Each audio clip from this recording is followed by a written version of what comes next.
আসসালামু আলাইকুম সুপ্রিয় দর্শক, আশা করি সকলে ভালো আছেন। আলহামদুলিল্লাহ, আমিও ভালো আছি।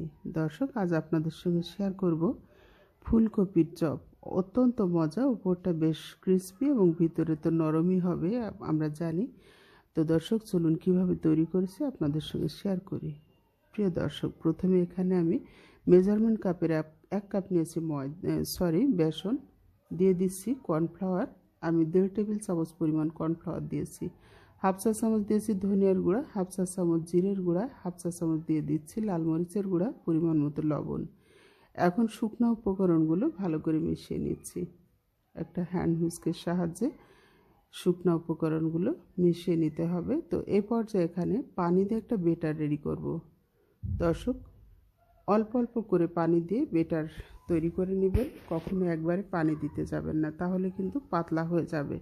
সেক্ষেত্রে আবারও এখানে বেসন দিতে হবে। এখন আমার বেটারটা রেডি হয়ে গেছে। এ পর্যায়ে এখানে দিয়ে দিচ্ছি আমি বেকিং পাউডার। হাফ চা চামচ থেকে কম দিয়েছি বেকিং পাউডার। তো এ পর্যায়ে ভালো করে আমি বেকিং পাউডারটা মিশিয়ে নিচ্ছি। দর্শক, যেন সব জায়গায় বেকিং পাউডারটা মিশে যায়, সেজন্যে নেড়ে চেড়ে মিশিয়ে নিয়েছি। এখন ফুলকপিটা পিস পিস করে কেটে নিয়েছি, সেদ্ধ করে নিচ্ছি। চুলায় একটা হাঁড়ি বসিয়ে সেখানে পর্যাপ্ত পানি দিয়েছি।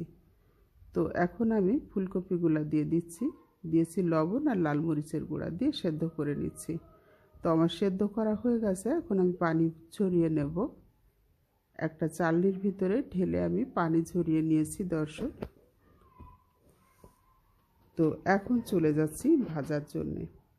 আগে থেকে বেটার রেডি করে রেখেছিলাম, তার ভিতরে এখন প্রত্যেকটা ফুল আমি নিয়ে চুবিয়ে তেলের মধ্যে দিয়ে দিচ্ছি। দর্শক, আমি গ্যাসের চুলাতে একটা ডিপ কড়াই নিয়েছি, তার ভিতরে তেল দিয়ে চপগুলো ভেজে নেব। ফ্রাই প্যানে দিলে হবে কি, অনেক ছড়ানো পাত্র, প্রচুর তেল দিতে হবে।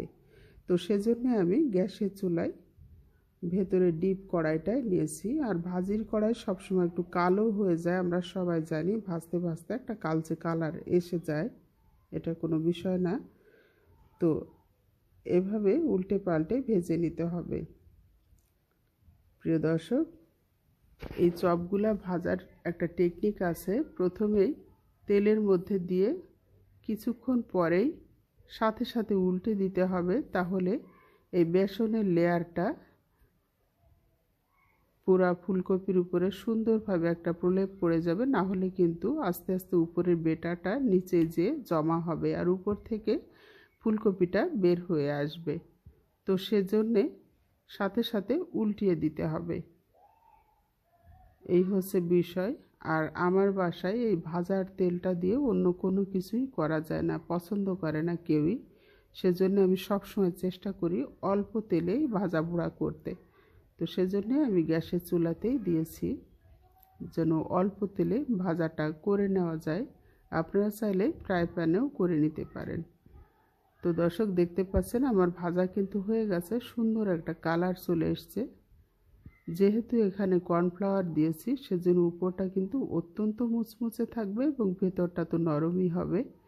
আপনার হাতের কাছে কর্নফ্লাওয়ার না থাকলে সেক্ষেত্রে চালের গুঁড়াটাও এখানে দিতে পারেন। প্রিয় দর্শক, আমার ভাজাটা হয়ে গেছে, আমি নামিয়ে নিয়েছি। অসম্ভব মজায় ফুলকপির চপ আপনারা চাইলে বাসায় সেমভাবে তৈরি করে নিতে পারেন। বাচ্চারা সবজি খেতে চায় না, তো এসব টেকনিকেই কিন্তু বাচ্চাদেরকে সবজি খাওয়াতে হয়। সবাই ভালো থাকবেন। আল্লাহ হাফেজ।